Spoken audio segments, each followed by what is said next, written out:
dahil walang masakyan. Lakad na ako galing GMA hanggang sa Philco, wala pa rin masakyan. Lakad pa ulit tayo dun sa unahan kung makakahanap tayo ng may sasakyan. Daming naglalakad dito ng mga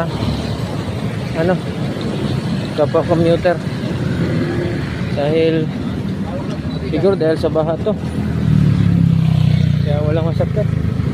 Lakas din talaga ng ulan.